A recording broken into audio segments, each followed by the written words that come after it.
Ok.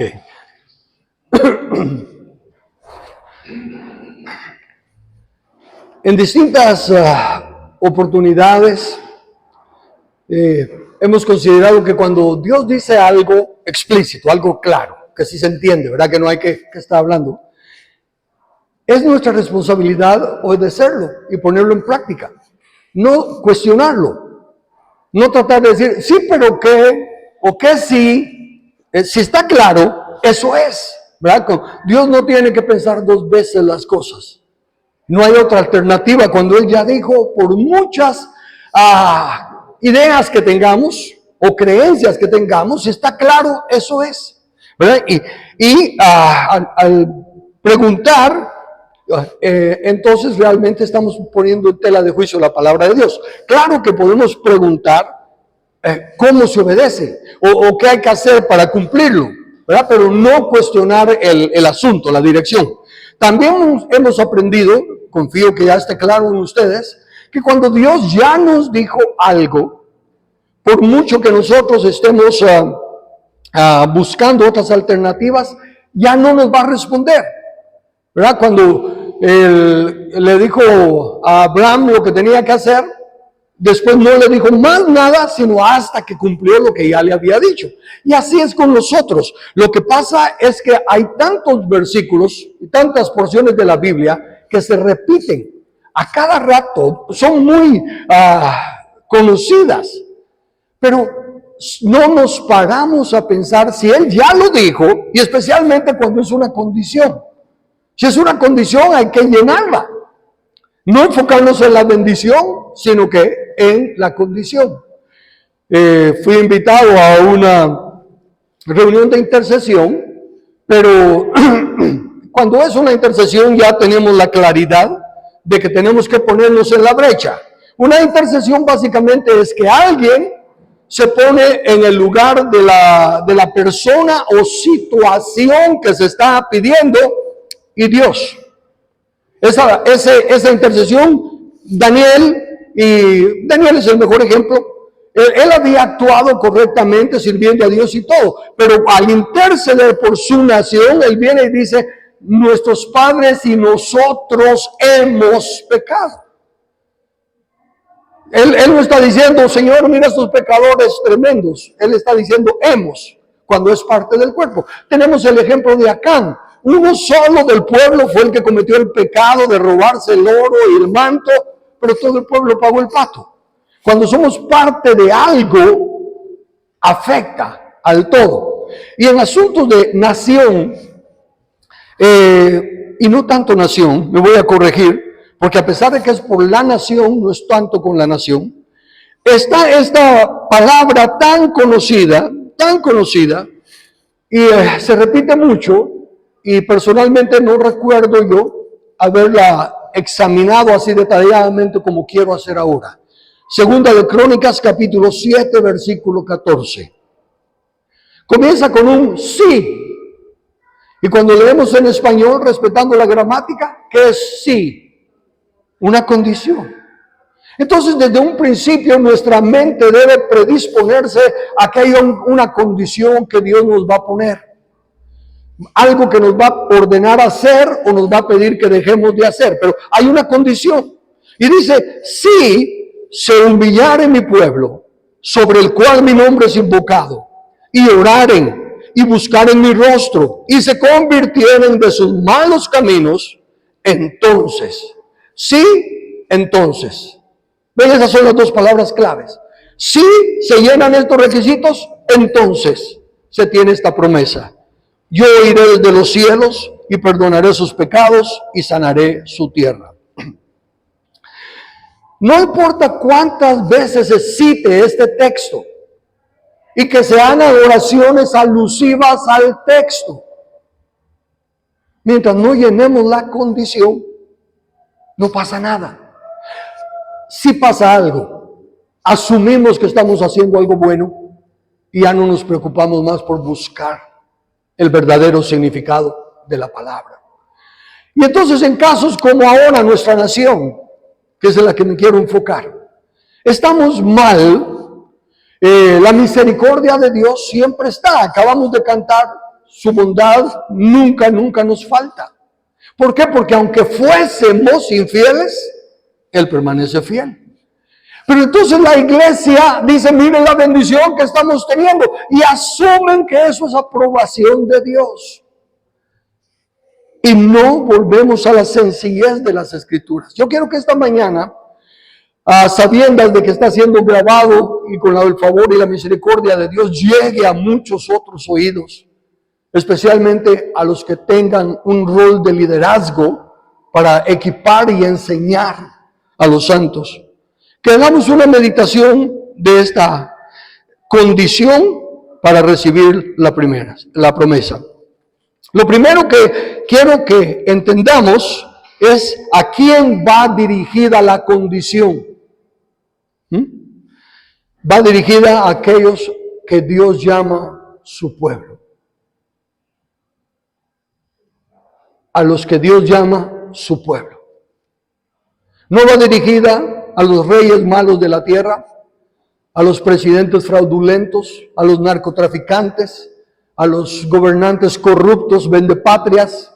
Todo lo que nos acontece, nos ofende, nos hiere, nos duele, pero Dios no les está hablando a ellos. Les está hablando a los que Él llama su pueblo. Y aquí entra lo que digo de volver al asunto de que rápido entran las opiniones. El pueblo de Dios es Israel. Y me da tristeza que los cristianos digan que el pueblo de Dios es Israel cuando el pueblo de Dios es la iglesia. Él es el cristianismo. Si es el reino de Dios, y ya aprendimos que en un reino los súbditos, o sea el pueblo de ese rey, son los que obedecen su ley. Pero para que quede más claro, Él pone una condición más, dice, por los que se invoca mi nombre. ¿Y de qué nombre estamos hablando aquí? Es el nombre que se dio sobre todo nombre, para que todos los hombres, cualquiera que quiera llegar a Dios, invocando el nombre de Jesús, el nombre de Cristo. Bueno, Dios no discute que ninguna batalla contra el diablo, porque eso veo que a lo que le llaman batalla espiritual, realmente es a batallar con lo que Dios ya venció. Cuando la iglesia aparentemente dice hablar de batalla espiritual, ¿contra quién batallan? Contra el diablo. Dice en 1 de Juan capítulo 3, en la parte segunda del versículo 8, para esto apareció el Hijo de Dios, para deshacer las obras del diablo. ¿Las habrá deshecho? Si apareció para deshacerlas, ¿las habrá deshecho? Él dijo, Padre, he acabado la obra. Entonces, ¿por qué seguir batallando con las obras del diablo? Conozco personas que están molestas por el altar de Machimono, como se llame, ahora que en el parque central, no sabía yo que hay un montón de macetas ahí, pero que son los chamanes, ¿no? Los brujos, los que llegan a hacer ahí sus brujerías o lo que sea. Y entonces están difamando, profanando, porque los evangélicos anteriormente habían puesto ahí una Biblia. Hasta ayer me enteré algo así, de que después del incendio aquel donde murieron varios niños, como que se hizo una oración, o no sé qué ahí en el parque central, y que enterraron o pusieron una Biblia. Y ahora los chamanes pusieron sus fechorías y todo lo demás. Pero eso ni quita ni pone. Dice la Escritura, no hay adivinación ni agüero contra el pueblo de Dios. ¿Qué pensarías, Carlos, si al salir al frente de tu puerta, en tu casa, hay una gallina con el cuello retorcido y esto y que lo otro, te están haciendo brujería? A mí me viene sobrando. Pueden hacer todas las hechicerías que quieran, todas las maldades que quieran. Mayor es el que está en mí que el que está en el mundo. No comprendo entonces por qué seguir batallando con lo que Jesús ya venció.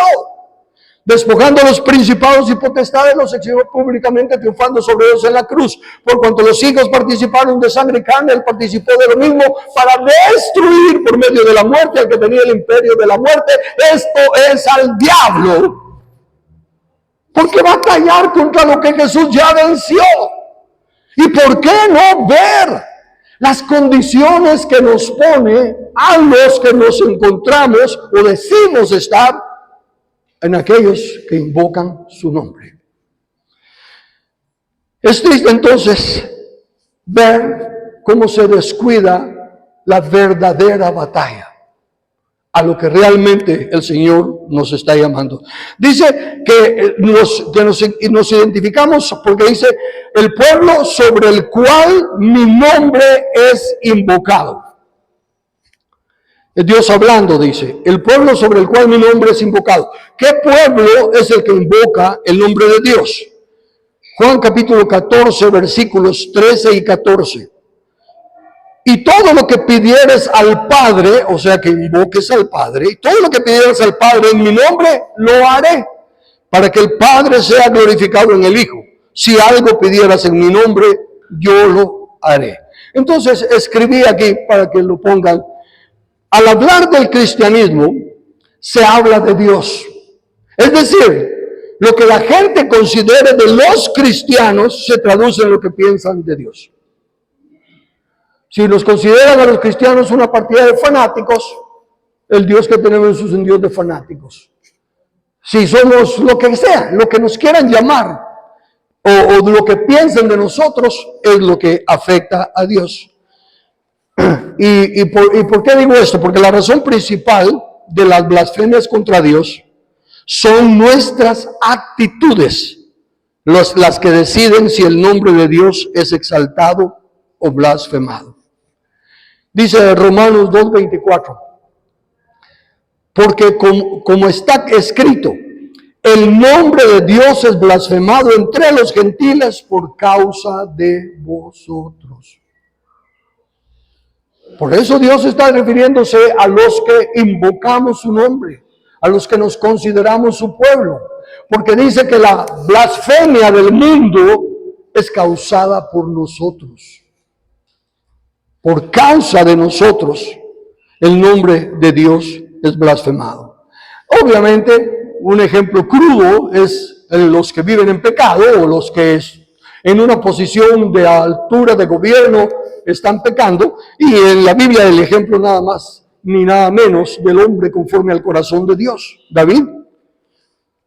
Dice en 2 de Samuel capítulo 12, versículo 14, le dice el profeta a David por su pecado.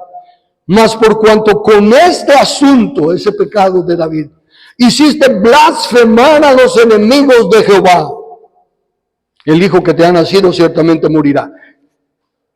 ¿Quién fue el que hizo blasfemar a los enemigos de Dios?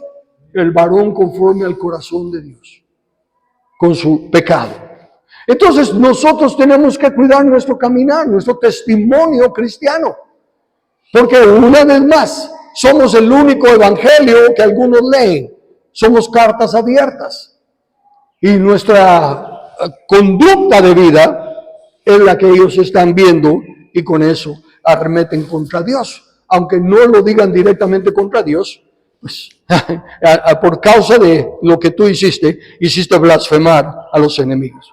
Pero escuchen esto ahora y síganme en esta porción porque honestamente hablando hasta ayer leyendo se me amplió el entendimiento. Pero más terrible es cuando los gobernantes cometen agravios bajo forma de ley. Es eso lo que nos está pasando, ¿verdad? Y está pasando casi en todo el mundo. Que los gobernantes cometen agravio bajo forma de ley. Porque aunque está claro que el pecado es de ellos, no es esa la causa de la blasfemia. Es otra. Y noten lo que dice Isaías capítulo 52, versículo 5. Y ahora, ¿qué hago aquí? Dice Jehová. Escuchen esto. Dios hace una pregunta. ¿Por qué hace Dios preguntas? ¿Porque no sabe la respuesta? ¿Por qué hace Dios preguntas? Para que nosotros razonemos. Y entonces Dios es como que dice, miren, ¿y ahora qué hago aquí? Dice Jehová. Cuéntanos tu problema para que podamos aconsejarte. Ok, ¿cuál es tu problema? Ya que mi pueblo es llevado injustamente. ¿Qué hago aquí ahora que mi pueblo está siendo llevado injustamente? Y los que en él se enseñorean lo hacen aullar. El pueblo gime cuando los gobernantes injustos gobiernan, dice Jehová. Y continuamente es blasfemado mi nombre todo el día. ¿En qué forma está siendo blasfemado el nombre de Dios? No se mencionó que nadie está diciendo palabras blasfemas. No se menciona en el contexto que están diciendo o hablando contra Dios. Y el Señor pregunta, ¿qué hago aquí? Dice Jehová, ya que mi pueblo es llevado injustamente, se enseñorean sobre él, lo hacen aullar. Y casi que continuamente es blasfemado mi nombre. Todo el día.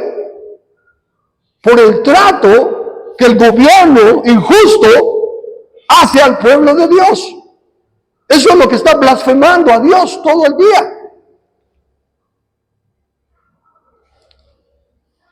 Dios sabe lo corrupto que son. Conoce quiénes son los injustos. Con solo decir la palabra, los elimina. ¿Por qué no lo hace? Y esa es la pregunta que debemos de considerar. ¿Por qué el Señor nos está preguntando cuál es la solución? ¿Cuál creen que es la solución? Cuando el pueblo que representa a Dios es oprimido, eso es lo que es una blasfemia. Porque no somos el pueblo de Dios. No es el mayor el que está en nosotros. No es el que somos llamados a sojuzgar la tierra y a enseñorearnos de la creación. ¿Y cómo es que estamos siendo oprimidos? ¿Y cómo es que estamos gimiendo? Esa es la blasfemia. Así como David pecó y el pecado de David fue la causa de que los enemigos blasfemaran, el cuerpo de Cristo está subyugado. Y esa es la blasfemia todo el día. ¿Qué puede hacer Dios ahí? Bueno, lo primero que puede hacer es redimirnos de nuestro pecado para que nosotros ya no estemos esclavos del pecado. Ya lo hizo. Puede perdonarnos y venir y morar en nosotros por su Espíritu Santo. Ya lo hizo. ¿Qué más puede hacer Dios? Díganme, ¿qué más puede hacer Dios? ¿Crucificarse otra vez? No, eso ya no. Dice que Él se sacrificó una sola vez para remisión de los pecados. Entonces, ¿qué más puede hacer? ¿Qué hago yo? Díganme. ¿Estamos captando? Señor, tú ya no puedes hacer nada. Tú ya lo hiciste todo. Ahora nos toca a nosotros. Si vamos a hacer tu cuerpo, que tú necesitas para depositar tu cabeza, Jesús.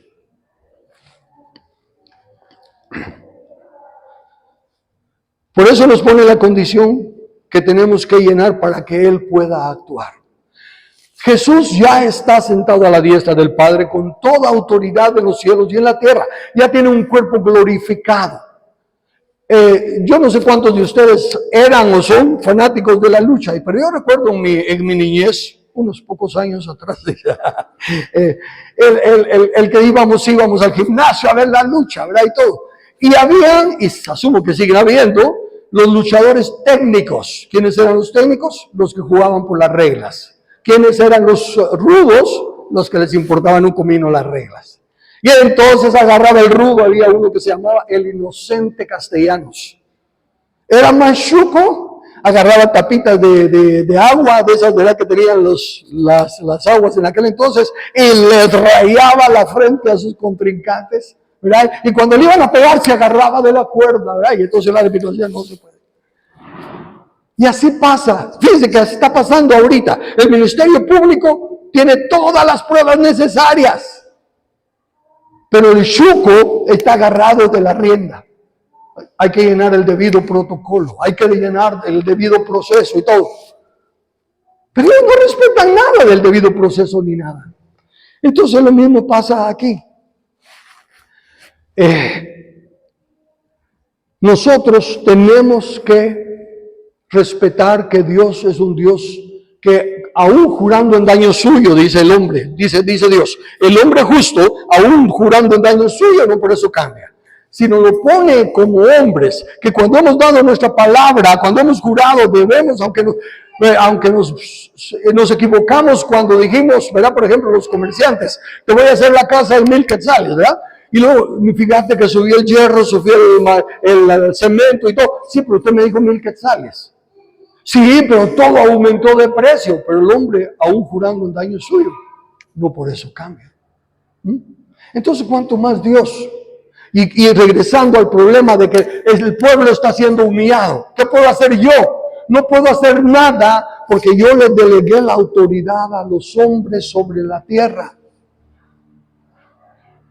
Por eso fue que cuando dije voy a destruir a Israel, no pude porque un hombre a lo que yo delegué autoridad me dijo que no. Moisés. No fue porque yo cambiara de opinión, estoy hablando como que fuera Dios, estoy solo para tratar de ponerlo claro. El punto es este, Dios ya lo hizo todo. Dios ya no va a hacer, perdón, déjenme corregirme. Dios ya lo hizo todo y ya no va a iniciar nada más. Pero sí nos va a respaldar en todo lo que nosotros iniciemos, conforme a su voluntad. Por eso dice, si se humillare mi pueblo. ¿Qué es humillarse? La palabra literalmente dice doblar la rodilla. Ok, ese es el acto físico de la humillación, ¿verdad? O doblar la rodilla, hincarse. Pero sigue diciendo, la misma palabra, significa vencer, someter debajo, humillar a uno mismo. No que lo humillen, sino que humillar. O sea, que uno someta, uno ponga debajo a sí mismo, pero que lo someta y lo ponga debajo ¿de qué? De lo que Dios dice. Si se humillara mi pueblo, si los casados se humillaran a Dios, reconociendo la función de esposo y esposa y dejar de estar peleando con un montón de barbaridades que no tienen nada que ver con el escrito está. Si los jefes y los empleados se humillaran ante Dios, el uno para saber que trabaja para Dios y el otro saber que no debe de abusar de... ¿Me explico? Si se humillara en mi pueblo, y en este caso como estamos hablando de nación, si se humillara la nación, ¿cómo se humilla una nación ante Dios? ¿Cómo se arrodilla una nación ante Dios? Sometiéndose a su voluntad. No matarás, no robarás, no cometerás falso testimonio, etcétera, etcétera. Entonces Dios está diciendo, cuando ustedes se someten a lo que es, entonces yo puedo intervenir en su favor. Humillarnos ante Él es reconocer su justicia. Capten esto. En la parábola que Jesús cuenta de un hombre, dice, bueno, no lo cuenta como parábola, lo cuenta como que si un hombre tiene un siervo trabajando en el campo y cuando viene del trabajar en el campo, llega el dueño, el amo o el jefe, no le dice siéntate a comer, sino que dice, no, prepárame la comida. Y después de que yo coma, entonces puedes comer. Y añade, ¿le da gracias por eso? No, porque es su trabajo. ¿Ve? Entonces, aquí está diciendo que eso es someterse a sus reglas, a su justicia. Pero el otro ejemplo, pero si no fuera Jesús el que lo estuviera diciendo, decimos que es desventurado. ¿Verdad? Esa sería nuestra exclamación. ¡Alagrón! ¡Qué falta de respeto! ¡Qué falta de consideración! Todo lo que diríamos, pero como es Jesús, no decimos nada. Luego están los obreros de la viña, que este trabajó todo el día de sol a sol y este greñudo solo trabajó 1 hora. Y Dios le paga lo mismo a este que trabajó solo 1 hora que a los que trabajaron todo el día. ¿Es eso justo? No es justo. No es justo que alguien que trabajó todo el día gane lo mismo que trabajó 1 hora haciendo el mismo trabajo. No, porque no estamos hablando de que este era ilustrador y este era doctor operando. No, no, no. Estamos hablando del mismo trabajo bajo las mismas condiciones en el mismo lugar y no les dan el mismo salario. Eso no es justo. ¿O es justo? No es justo. Pero lo hizo Jesús. No. Jesús hizo lo justo. Al que le dijo te contrato por 1 denario, le pagó 1 denario. ¿Es eso justo? No es justo. Lo otro es misericordia. Él quiso ser misericordioso con los demás. Y él lo dice, él da la interpretación, no la estoy dando yo. Él dice, si yo quiero ser misericordioso, ¿tenéis envidia por eso? Pero ven, entonces el punto es, primero la justicia. ¿Qué pide el Señor de ti? Que practiques la justicia, que ames la misericordia. Y ahí nos dejó Jesús un ejemplo. La misericordia fue después de practicar la justicia. Pero a nosotros nos gusta más la misericordia que la justicia. Y no importa si no se cumple la justicia, vamos a tener misericordia. Eso no es misericordia. Eso no es ponernos, no humillarnos ante la verdad de Dios. Por eso el texto de Oseas 4:6, el pueblo perece porque desecha la verdad. Está allí. Aquí en esta porción de crónicas que estamos considerando está la verdad. Si se humillare mi pueblo sobre el cual mi nombre es invocado y oraran. Pero primero se tienen que humillar. Porque cuando no se humillan, que es reconocer lo que Él dice, entonces se ponen a orar y empiezan a pelear contra principados y potestades y contra los brujos y contra... No, primero humíllense. Primero humillémonos, reconozcamos la ley de Dios, la justicia de Dios. Y luego al reconocer la justicia de Dios, cero a la izquierda el diablo y sus demonios, cero a la izquierda todos los pecadores, al que tenemos que clamar misericordia es a Dios. Eso es lo justo. Y cuando nosotros hagamos lo justo, le estamos permitiendo a Él ser justo. Porque si ahorita Cristo Jesús viniera a la tierra a reinar, absolutamente nada ni nadie lo podría detener. Pero está escrito en el manual del Creador, no os ha sobrevenido ninguna tentación que no sea humana, ninguna prueba que no sea humana. Jesús ahorita ya está en la condición de superior a humano. El que fue hecho un poco menor que los ángeles, ahora se ha exaltado por encima de los ángeles. Y entonces Él tiene que esperar que se forme un cuerpo en el cual todos sus miembros obedezcan a su palabra. Y repito, no es de convertir a toda la nación, es de ganar el gobierno. Porque si nos jactamos de que la mayoría de la nación es cristiana, ¿por qué un grupito tan chiquito nos está manipulando y haciendo gemir y dañándonos todo el tiempo? Porque están en el puesto de gobierno. Están usurpando el trono de Cristo. Porque Jesús ya es Señor de toda la tierra. Pídeme y te daré las naciones por heredad y los confines de la tierra. Entonces, insisto, Dios apela a nosotros a que hagamos nuestra parte para que Él pueda hacer la suya. Recordemos lo que dice Pablo, Colosenses 1:24. Ahora me gozo en lo que padezco por vosotros y cumplo en mi carne lo que falta de las aflicciones de Cristo por su cuerpo que es la iglesia. Ya no falta aflicciones de Cristo por el pecado, por el plan de redención, ya nos redimió. Pero sí falta su iglesia. Sí falta que su iglesia llegue a ser su iglesia, su cuerpo. Sigue diciendo en el capítulo 4, versículo 19. Hijitos míos, por quienes vuelvo a sufrir dolores de parto hasta que Cristo sea formado en vosotros. Noten las palabras de Pablo. Dice que falta, él dice, ahora me gozo en lo que padezco por ustedes para edificarlos. Y que lo que falta es que Cristo sea formado en nosotros.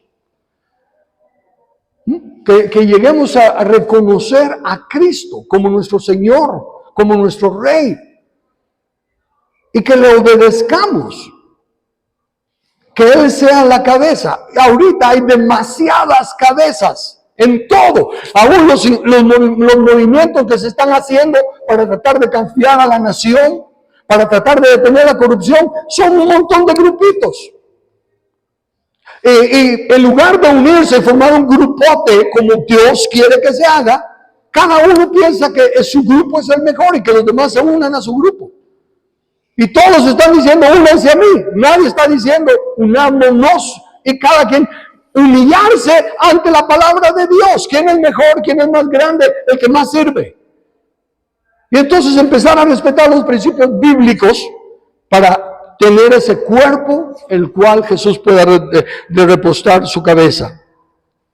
Entonces lo primero es humillarnos poniéndonos de acuerdo con Él. ¿En qué nos vamos a poner de acuerdo con Él? En que somos los responsables de la tierra. ¿Lo puse ahí? Dale a la otra. Sí, ahí sigue lo que estoy leyendo está ahí. Lo primero es humillarnos poniéndonos de acuerdo con Él, que somos los responsables de la tierra que Él nos ha dado para que la administremos. Paro ahí. Somos mayordomos de la tierra. Lo que esté pasando en el planeta Tierra es culpa de los hombres. Porque Dios nos ha dado a nosotros la mayordomía, sojuzgar la tierra. ¿Ok? Para que la administremos.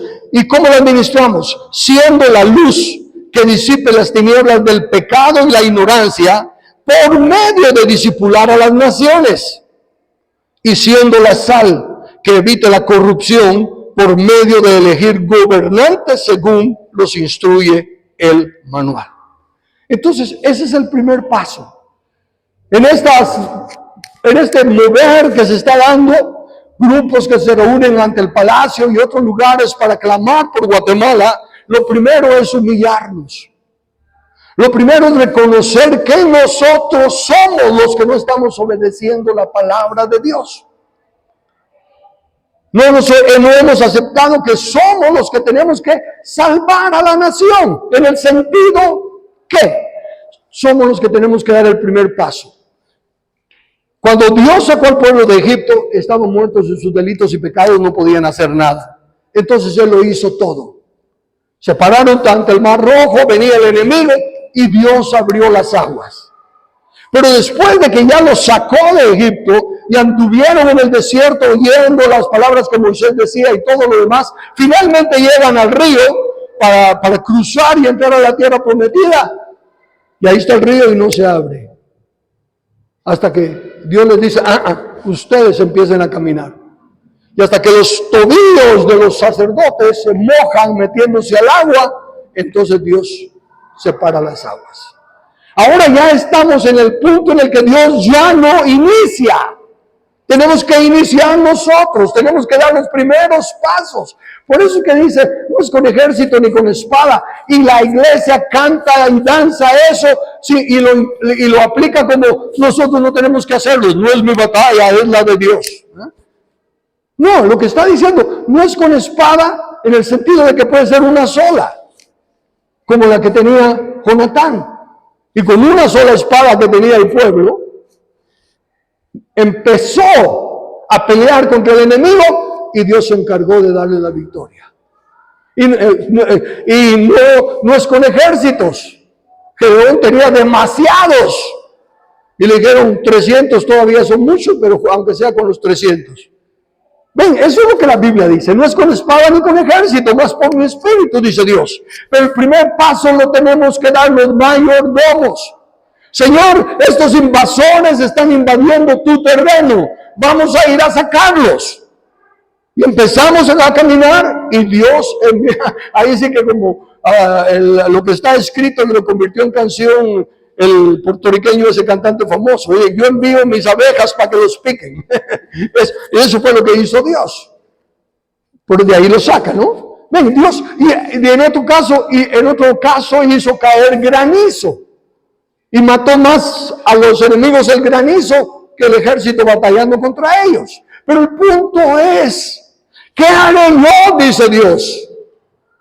Si nosotros no damos el primer paso, si nosotros no decimos, Señor, tus mayordomos estamos tratando de defender tu terreno de estos invasores, pero son más que nosotros, o tienen más armas que nosotros, en fin, todo está a favor de ellos, pero es tu terreno y vamos a ir a pelear aunque sea con garrotes. Y Dios da la victoria, porque no tenían espadas del pueblo. Dice, no se hallaba espada en todo el pueblo. Pero nomás que se usó la una espada que había, todo el pueblo salió. ¿Con qué? Con lo que fuera, porque no tenían espadas. Y Dios dio la victoria. Hay tantos versículos que los conocemos. Dios les dice, vayan y posean la tierra, ya se las entregué. Ay, sí, pero hay gigantes. ¿Y qué pasa? Se mueven en el desierto. Contradicen el escrito está. No dan el primer paso, se dejan llevar por las apariencias. Pasan los 40 años, regresan al mismo lugar, las mismas circunstancias, los mismos gigantes, pero ahora sí dan el primer paso. Y Dios les da la victoria. Entonces la intercesión no es de ir a hablar de lo mal que estamos en el gobierno. ¿Quién no sabe lo mal que estamos? ¿Cambia algo con que lo estemos diciendo? No. Entonces, primero, si se humillare mi pueblo. Pueblo, somos los culpables. Los que invocamos el nombre de Dios y sobre los cuales su nombre es invocado, somos los culpables. Y es a nosotros a los que Dios dice, ¿qué puedo hacer yo? Oía las oraciones, o si así le podemos llamar, de otro, ¿verdad? Tú tienes el poder para sacar a ese desventurado, tú tienes el poder para echar a esto. Sí, Él tiene todo el poder. Él es el Dios Todopoderoso, pero ya hizo todo lo que tenía que hacer para restaurarnos a la posición de Adán. Y que ahora nosotros empecemos a obedecer su mandamiento de sojuzgar la tierra. Si se humillaren mi pueblo y oraren. La segunda cosa que nos pide es que oremos.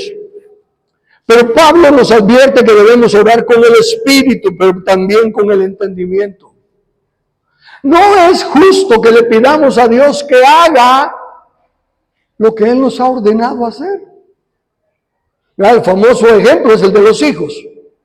Señor, lo pongo en tus manos. No hay tales. Él lo puso en nuestras manos.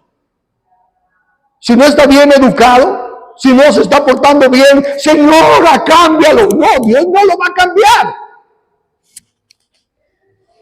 Te lo dio a ti y te dice, instruye al niño en su camino. Es nuestra responsabilidad. Otra cosa es decir, como Manoah se llamaba, el padre de Sansón, cuando le dice, vas a tener un hijo, y Manoah dice, ¿y qué me supongo hacer? ¿Qué debo hacer con él? ¿Cómo debe ser la forma de vida de él? Eso sí se vale. Preguntarle a Dios, ¿cómo se instruye al niño en su camino? ¿Qué es lo que le debo enseñar? ¿Cómo lo debo tratar? Eso sí se vale. Pero no decirle, Señor, lo pongo en tus manos y tú haz de él lo que tú quieras. No. Entonces lo mismo con la nación. Señor, salva nuestra nación. Él ya compró toda la tierra. Ya todas las naciones son de Él. Entonces, Señor, ven a reinar. Estoy esperando que ustedes pongan a mis enemigos por estrado de sus pies. Estoy esperando que ustedes vayan y posean la tierra que les he dado. Y entonces yo puedo regresar. Eso es lo que dice la Escritura. estás sentado a la diestra del Padre esperando hasta que. Así que la oración también tiene que ser con el entendimiento. Señor, tú que todo lo sabes, tú que todo lo puedes, tú que todo lo conoces. Sí, todo lo que decimos es verdad, son los atributos de Dios. Pero eso no es la oración que tenemos que hacer. La primera oración es la de arrepentirnos. La primera oración es, Señor, hemos sido siervos negligentes. Hemos sido mayordomos infieles. Nos hemos ocupado más de lo nuestro que de lo tuyo. Y nos hemos enfocado más en la misericordia que en la justicia.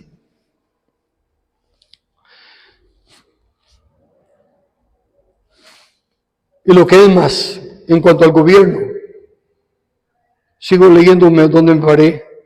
No es justo pedirle a Dios que Él haga lo que nos ha encomendado a nosotros. Si fuésemos diligentes en escudriñar las Escrituras, veríamos que Dios dio instrucciones al pueblo de cómo escoger al rey, o sea, a los gobernantes.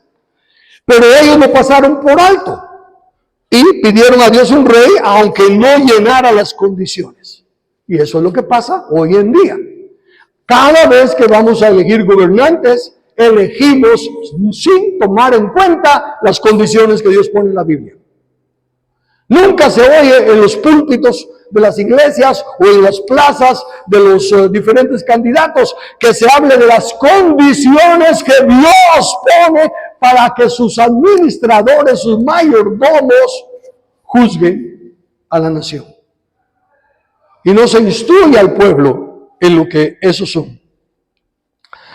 ¿Y qué pasa? Dios les concedió a Saúl, porque fue el rey que pidieron. Y le dijo a Samuel, pero adviérteles los que les va a pasar. ¿Y qué les advirtió? Cómo los va a tratar, cómo los va a estafar, cómo les va a quitar sus tierras, lo mal que les va a ir. Y aún así dijeron, no, pero todos nos queremos rey. Y estas palabras de Dios siguen vigentes para nosotros.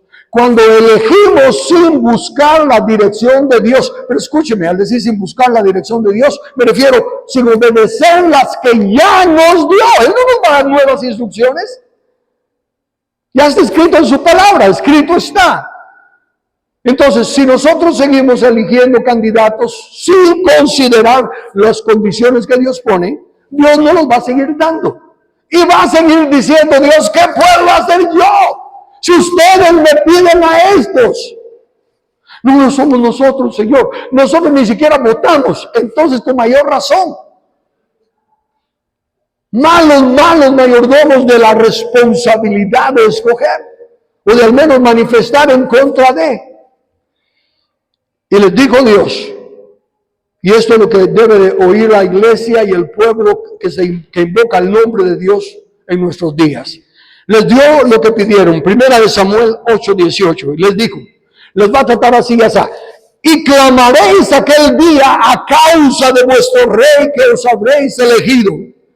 Mas Jehová no os responderá en aquel día. Dejen de estar pidiendo, dejemos de estar pidiendo, Dios ayúdanos. Si en el momento que cuenta, porque antes se ganaban las batallas, como he dicho y repetido, con espadas, con tanques, con rifles, hoy se ganan con votos. Pero si el pueblo que invoca su nombre dice, no, la política es suca, nosotros no nos metemos en eso, ¿qué esperan que recibamos? Están las instrucciones de Dios. Si Él puso instrucciones para elegir, ¿está en contra de que elijamos? ¿Está en contra de que busquemos candidatos y que votemos por ellos? No, esa es la forma de ganar la batalla. Así que no importa cuán fraudulento el que está gobernando, no importa cuán corruptos los que están gobernando, no podemos decir, Señor, ayúdanos. A menos que demos el primer paso. Tenemos que humillarnos, reconocer que no hemos aceptado sus claras instrucciones de cómo elegir gobernantes. Y hemos sido malos mayordomos. Y hemos dejado la nación en las manos de los invasores. Y ahora clamamos como nos tienen. Y ahora gemimos porque están gobernando los injustos. Y Dios no os responderá en aquel día. Lo único que Dios está esperando es que nos humillemos. ¿Qué haré yo? Dice Dios. Mientras ustedes, cabezas duras, que niegan las escrituras con tal de mantener su tradición, ¿qué puedo hacer yo? Ahora, si quieren que yo participe, parafraseando lo que diría Dios, humíllense y oren y busquen mi rostro. Tercero, dice, busquen mi rostro. ¿Qué es buscar su rostro? La mejor analogía o explicación que para mí me satisface el entendimiento es que cuando, y lástima que sea por conocer experiencias reales, pero es que, por ejemplo, cuando alguien le debe dinero a otro y no le paga y encuentra al otro o evade o ya no, o trata de, hola, nos vemos y todo. O si están platicando, cambia la vista, no puede verlo a los ojos. Porque sabe que está mal. Sabe que tiene una deuda y no la está pagando. Y espiritualmente así es. Aunque citemos, ahora podemos acercarnos confiadamente al trono de su gracia para hallar socorro para el oportuno, hallar misericordia para el oportuno socorro. Aunque digamos eso, a solas con Dios, no podemos mirarle, porque no sabemos dónde estamos mal, sabemos en lo que estamos fallando. Y de cualquier manera el Espíritu Santo nos redarguye. Y no hay aquello de acercarse con confianza al trono de Dios. Podemos hacerlo. La sangre preciosa de Cristo fue vertida para eso. Si nos arrepentimos, si nos humillamos y reconocemos lo que Él dice, entonces podemos llegar confiadamente y verle cara a cara. En otras palabras tenemos que ponernos a cuentas con Dios. Humillarnos es decir, Señor, hemos fallado. Tú tienes toda la razón, como siempre hemos pecado. No hemos sido buenos mayordomos, no hemos hecho lo que está clarísimamente escrito que tenemos que hacer, sino que nos hemos dejado llevar por nuestros maestros que nos dicen que no, que eso era del Antiguo Testamento, que eso era una cultura de Israel, y han menospreciado tu palabra cambiándola en cosas que no son. Pero la culpa no es de ellos, es de nosotros, porque también en tu palabra nos advertiste, mirad que nadie os engañe. Así que si estamos engañados, es por los burros que somos y los negligentes que somos en escudriñar las Escrituras. Entonces, buscar su rostro es ponerse a cuentas con Él. Ya no es de ver a quién le echamos la culpa o qué circunstancias adversas, sino que, Señor, reconozco que no he estado caminando de acuerdo a tu palabra, de acuerdo a tus principios. Y ahora me humillo y declaro que tú eres el juez justo y que separado de ti nada puedo, nada soy. Si buscan mi rostro y se convierten, la Biblia siempre nos habla de despojarnos de algo y revestirnos de otro. Despojarnos del mal y caminar en el bien. Despojarnos de las mentiras acerca de la política y el gobierno, pero llenarnos del conocimiento de lo que es la política y el gobierno en el reino de Dios. No es simplemente si es cierto, la política es mala. Ok, si es mala, ¿cuál es la verdad? Recuérdense que el diablo no inventa nada. Nada de lo que existe es inventado por la droga. ¿Cómo que no? Los narcos, Dios no puso los narcos. Él es el que dio a la amapola. La amapola la creó Dios. Todo lo que existe lo creó Dios. El que lo distorsiona todo es el diablo. Pero entonces cada vez que hay algo tan horrible como la política, como esos chucos asquerosos políticos que no sirven para nada, ¿qué está distorsionando el diablo ahí? Sino el gobierno de Dios, que es para el bien común, que es para que el justo pueda vivir en paz y con gozo, sin temor de perder su libertad y su propiedad. Y la seguridad de que el impío va a ser castigado. Eso es el reino de Dios. Justicia, paz y gozo es el reino de Dios en el Espíritu Santo. Y es gobierno. Y es la política del reino de Dios. La política es chuca, sí, porque está manoseada por el diablo, pero la política del reino de Dios es justicia, paz y gozo. Y dice que nos convirtamos. Bueno, pero ¿de qué? Bueno, ya nosotros individualmente o como ciudadanos, ¿de qué nos tenemos que convertir? Dios lo resume para nosotros en decir, de vuestros malos caminos. ¿Qué son malos caminos? Ladrón, asesino. No, eso es súper obvio. Y lo malo de que eso es súper obvio, Señor, te doy gracias que yo no soy como esos, porque yo no robo, yo no mato, yo no me emborracho, yo no adultero, Eso es fácil. Pero eso no es buen camino. No, pero hermano, pero yo me dedico a predicar, me dedico a orar por los enfermos, me dedico en tu nombre hicimos milagros, echamos fuera demonios, amamos enfermos. Nunca os conocí. Entonces, ¿cuáles son los malos caminos? Muy sencillo. Si la meta es llegar a la cúpula esa del Campo Marte, ¿verdad? ¿Cómo se llama? La torrecita esa que está ahí en el Campo Marte. La tribuna.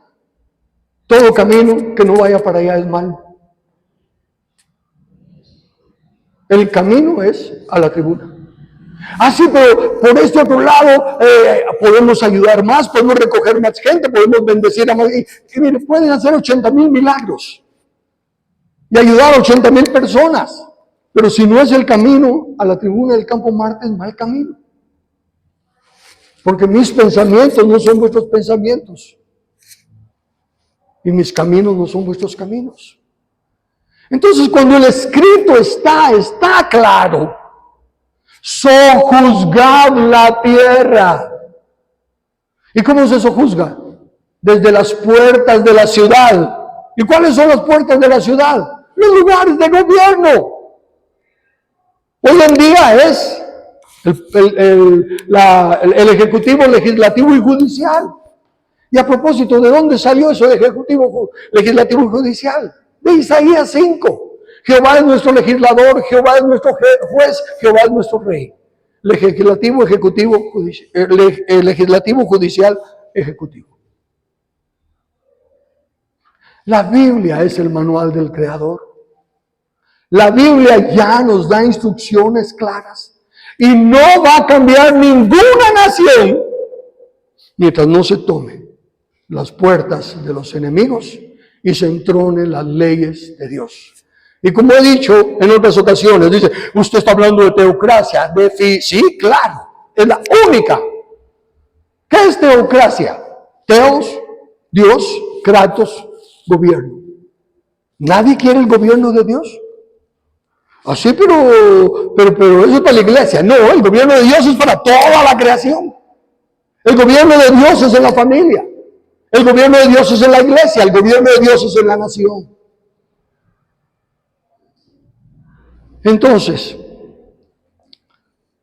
si lo que estamos haciendo, por muy loable, altruista que sea, tiene que tomar un segundo lugar en la búsqueda del camino que Dios ha trazado. Os volvierais de vuestros malos caminos. Y todo camino que no es el que Dios ha trazado, de tomar las puertas de la ciudad y entronar a Jesús el Rey, es un mal camino. A Adán le dijo, no quieras decidir por ti mismo lo que es bueno y malo. No comas del fruto. Pero es básicamente eso, no quieras decidir por ti mismo lo que es bueno y malo. Es bueno lo que Dios dice que es bueno y es malo lo que Dios dice que es malo. Y si no sabemos qué dice Dios al respecto, no hagamos nada y preguntémosle primero. Eva ya había oído de que era malo comer del fruto, pero le presentaron buenísimas cosas que podía hacer si comía el fruto. Noten que no fue, si comes del fruto vas a ser igual a Dios y ya no vas a tener que obedecerle. Como ya he dicho, como escribí en mi libro, en mi pensamiento estoy así. Adán y Eva están en el paraíso. Adán y Eva no tienen problemas de ninguna índole. Dios no es un tirano, no los está afectando en nada. Ellos tienen que amar a Dios porque es su creador. Entonces si le dicen, podría ser como Dios. Ella no podría decir, así al fin me libraría de él o algo así. No tendría nada de qué arrepentirse. Muy bien podía ser, wow, seríamos tan buenos como él.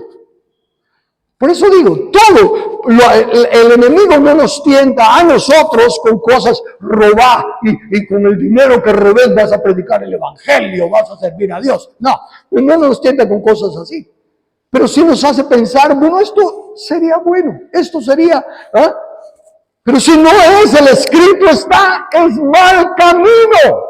Los caminos de Dios, los pensamientos de Dios no son los nuestros. Queremos los pensamientos de Dios, ahí están.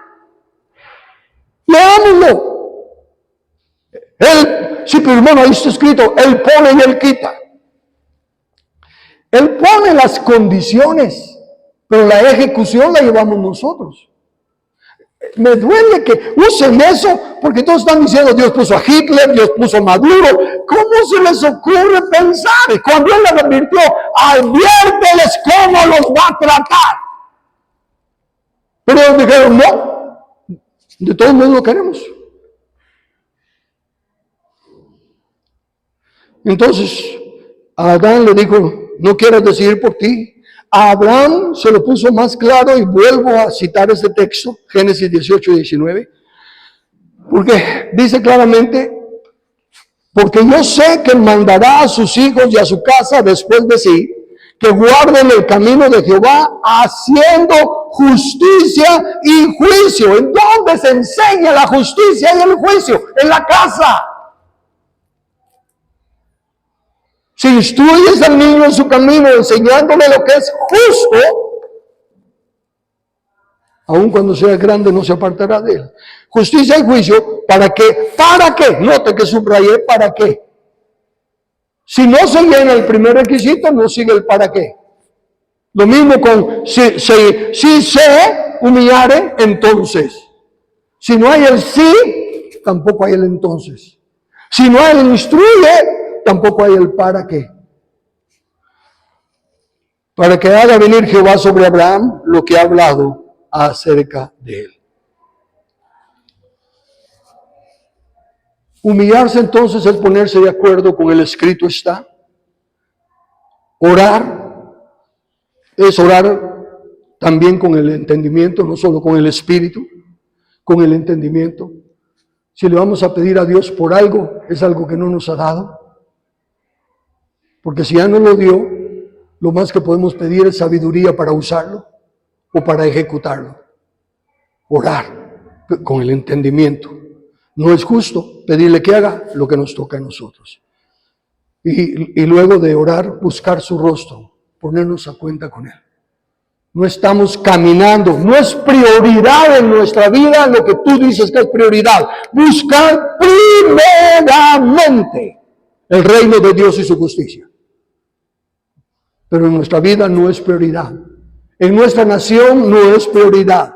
Todas las reuniones, todas las asambleas, todos los que se hace, no es para buscar la justicia de Dios, sino cosas lindas, cómo ayudar al necesitado, cómo alcanzar más almas en todo el mundo, cómo preparar misioneros, todas las cosas lindas que querramos, pero no es el camino de Dios. Justicia y juicio. Después de eso, entonces, una vez que hemos hecho nuestra parte, el resultado será, yo oiré desde los cielos y perdonaré sus pecados y sanaré su tierra. Pues como dije, abundan los ejemplos de que Dios dice que va a hacer algo y siempre lo hace a través de personas obedientes. Por eso los ojos de Jehová recorren toda la tierra buscando a un hombre cuyo corazón sea perfecto para hacerlo.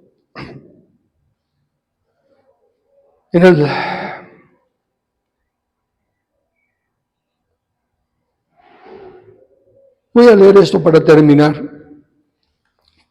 para tratar de ayudar nuestro entendimiento. En el Salmo 2, no creo haberlo puesto ahí, en el Salmo 2, versículos 7 al 9, dice así: yo publicaré el decreto. Jehová me ha dicho, mi hijo eres tú, yo te engendré hoy.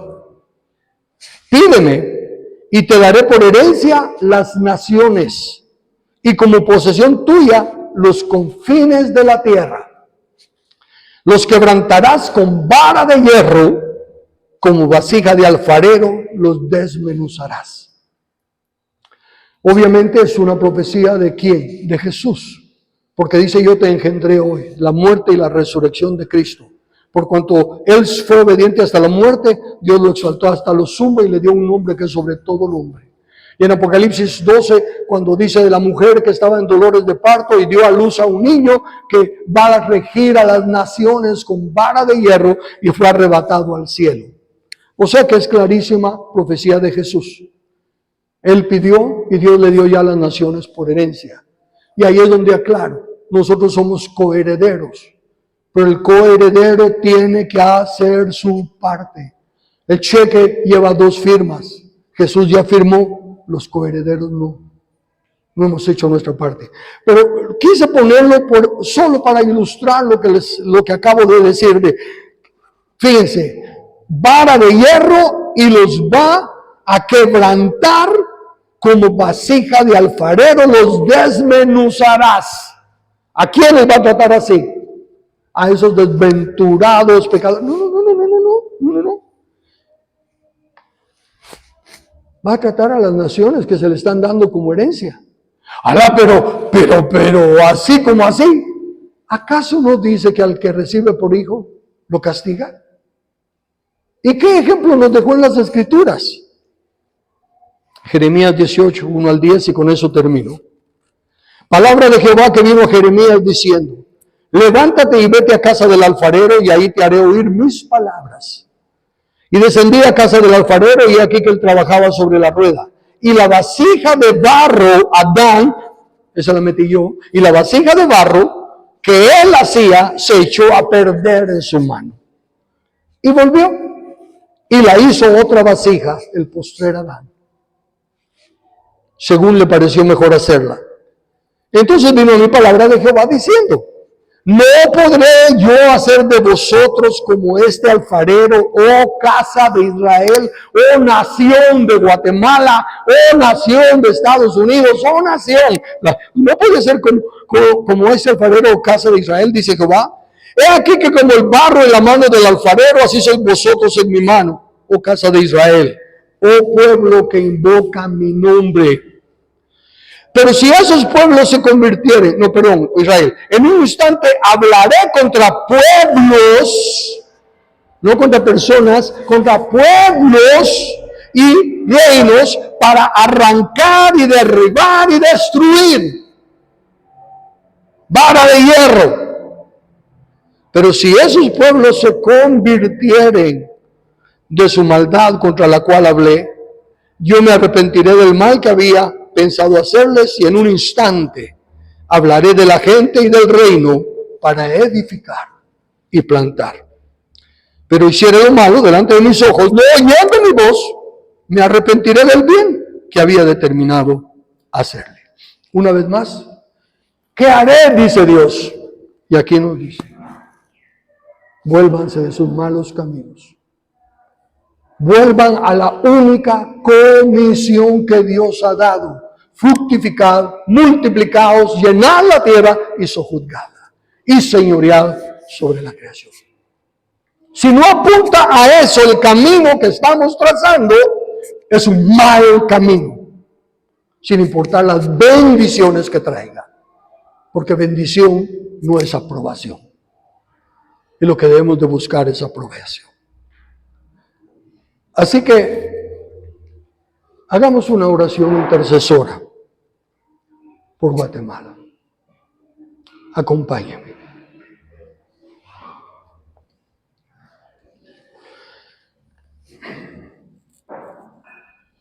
Amado Padre Dios, si con el rostro inclinado,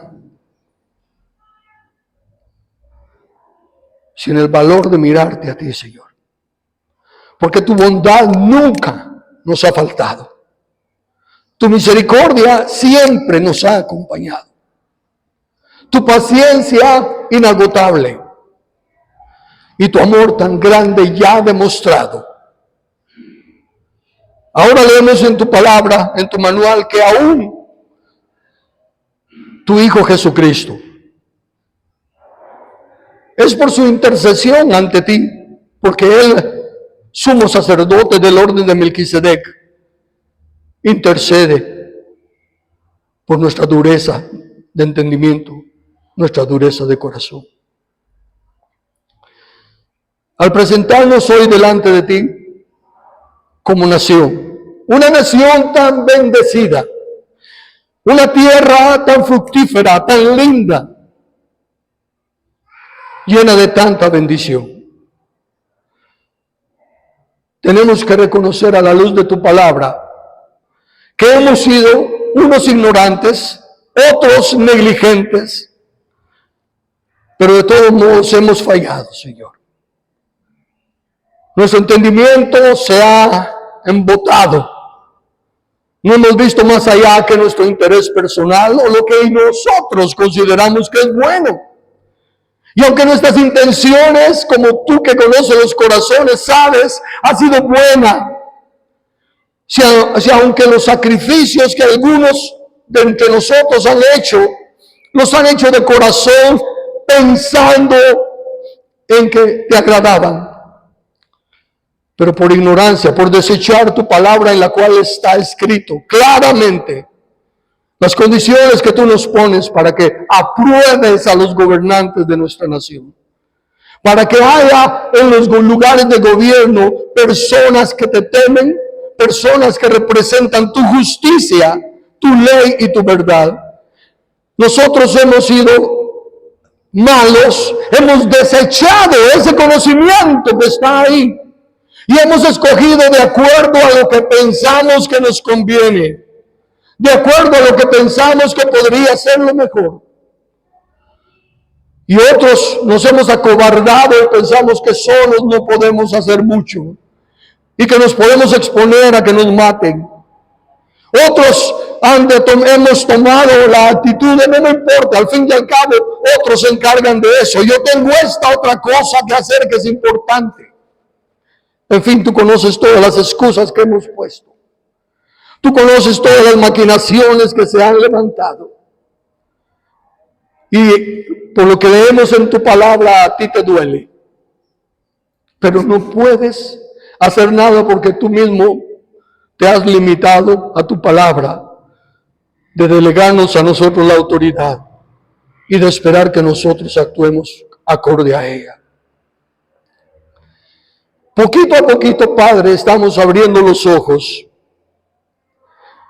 Algunos, sinceramente, de corazón, siguen pensando que con esas reuniones que hacen de oraciones y de marchas y de tantas cosas, lo hacen sinceramente, pero sabemos que ahora la sinceridad no cuenta cuando no es conforme a tu palabra. Ahora estamos leyendo, Señor, que como siempre tus brazos están abiertos, que como siempre tu corazón está extendido para sacarnos de la miseria en la que estamos, aguardando que tan solo doblemos no la rodilla, sino que nuestro orgullo, nuestras creencias, nuestras denominaciones, nuestras convicciones, y tomemos el sencillo escrito está, y podamos reconocer que nuestros caminos no son tus caminos. Así que no venimos a pedirte que nos libres de los malignos. No venimos a pedirte que tú salves Guatemala. Venimos a pedirte, enséñanos a doblegar nuestro orgullo.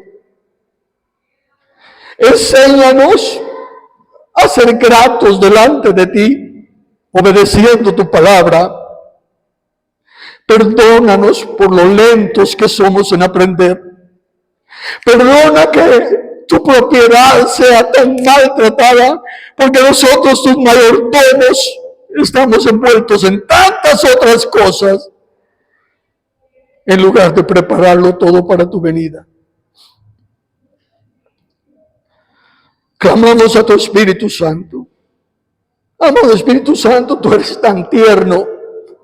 Tú no nos gritas, tú no levantas la voz, susurras, pero nosotros tenemos los oídos embotados, Señor. No hay tanta cosa bloqueando nuestro oír, que esa dulce, tierna palabra como silbo suave no entra a nuestra mente y a nuestro corazón.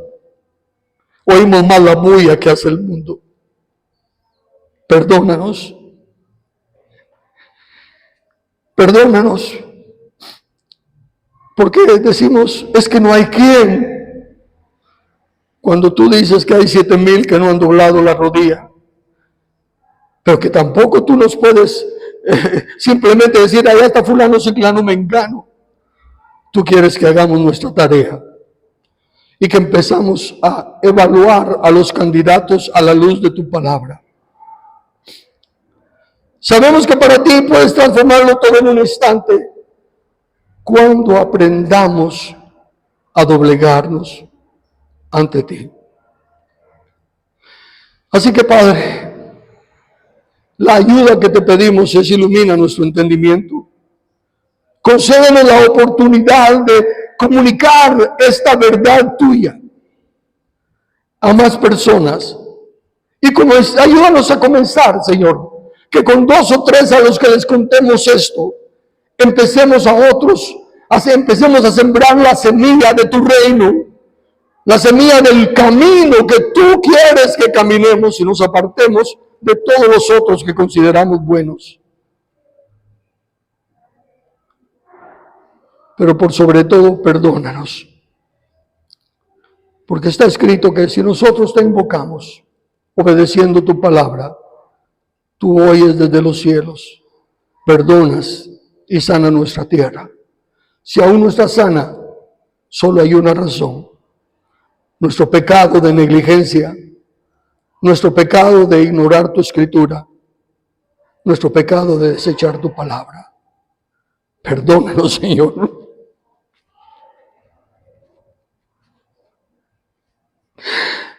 Perdónanos, Señor. Míranos una vez más con ojos de misericordia.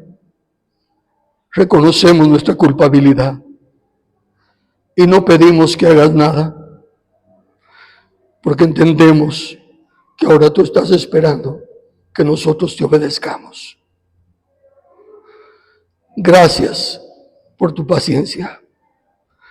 Gracias por tu misericordia. Y lo que sí, Padre, lo que sí te pedimos, porque tú dijiste que eso sí lo podríamos pedir, es sabiduría. Danos sabiduría para saber organizarnos. Danos sabiduría para contactar, conocer personas idóneas, para que conjuntamente todos trabajemos en establecer tu reino y tu justicia. Por los méritos de la preciosa sangre de Jesús, por la cual nos podemos acercar a tu trono. Y a pesar de lo indigno que somos, tener confianza que tú nos oyes, porque Él pagó el precio. En su nombre. Amén.